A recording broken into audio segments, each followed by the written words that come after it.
Oh, hi. This is Evan from Bardo Farm. I'm out in the woods of the Shire. Oh, yeah, Bardo. Now, this is a place where a number of activists who are freedom oriented have moved to, and they've kind of really gotten dirty out there. You guys take care of a lot of farm business, slaughtering pigs and building houses and things like that. It sounds like it's fun for a lot of people. It's a landing spot for a lot of sort of young males that come to New Hampshire for the Free State Project. Evan, you've been out there for a while now, right? A few years, couple years?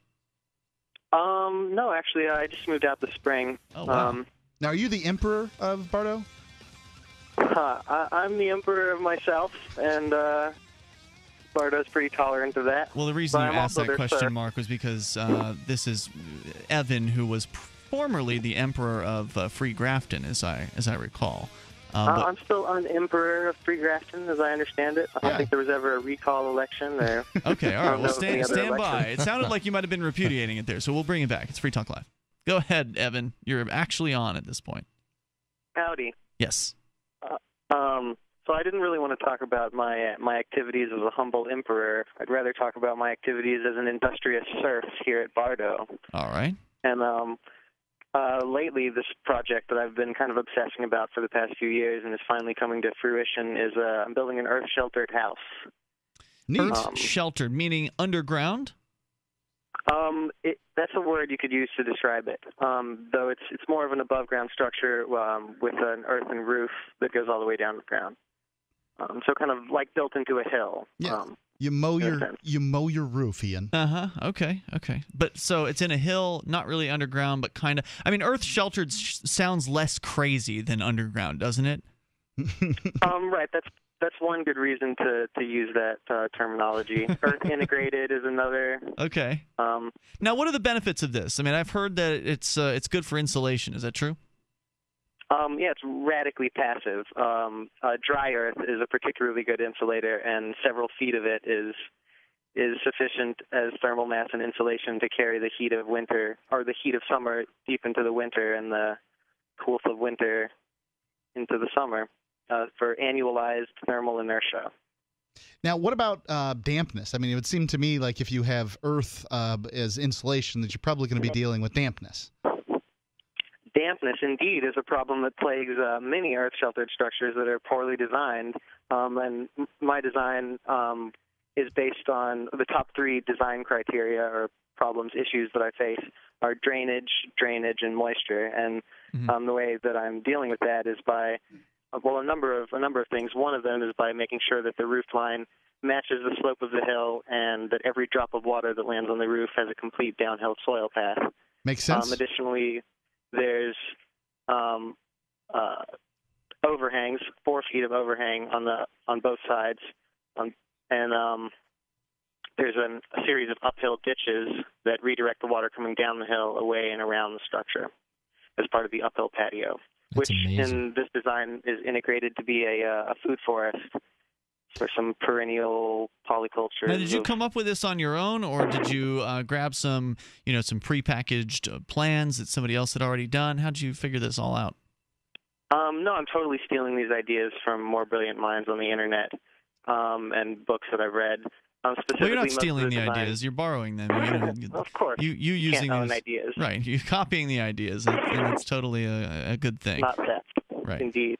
This is Centurion. Are you a New Hampshire native? Nope, I'm from Texas originally, but now I live here in the Shire. Yeah, you've been here for a number of years. So yeah, going on 4 or 5 years now. Cool. So you were inspired to do this. Why? What was the what made you want to do this as opposed to all the other different forms of sort of unusual home building, like geodesic domes, monolithic domes, other kind of unusual structures that could also be considered very efficient? Why the underground or the earth sheltered one? Well, I've been interested in this for a long time, and I first got interested in earth ships, and for moisture and drainage reasons, I no longer think that's a great idea for up here. But this is just something that I've been kind of obsessing about for years now, and working on tons of different designs and Yeah, I think it's an awesome idea. Just the idea of living underground, because to some extent, if it's going to make it difficult for tax assessors to decide how big your house is. Where do you live? They can't use the FLIR cameras. There's just all kinds of. It affords all kinds of privacy that would otherwise not be there. Oh yeah, I mean the sound will be absorbed. You could probably have a nice little home theater room. But I mean, this is going to be a tiny home, or what's the size of this? Because another thing that's fairly big up here is this idea of the tiny homes, or at least there are a lot of people who talk about doing these things, and I imagine they'll become real after a few years, after people get the time or the money. Building one right now. To do. Are you? Yeah, okay. I posted online the frame already. It's framed done. It's on my wall, but it's amazing. Now, what good's that going to do you, Centurion? I mean, you've got a family. It's for somebody else. Oh, okay. Yeah, it's not for me. No, it's 1 out of 4. Now, so Evan, how big of a home are we talking about here? What's the square footage you're planning?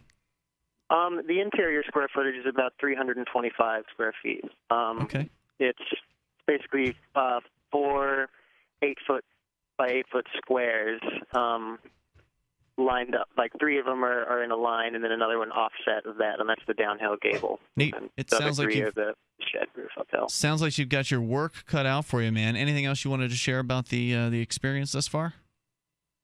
Well, yeah, I'm throwing a work party / an earth sheltering workshop. Actually, it starts tomorrow and runs until the 17th. And since it's a Hobbit House work party, and hobbits aspire to 6 meals a day, traditionally, we're going to try to serve food for people who come on out and help out. And there's free camping here at Bardo. Okay. And is there a Bardo website? I mean, obviously this isn't a local show, so I mean only.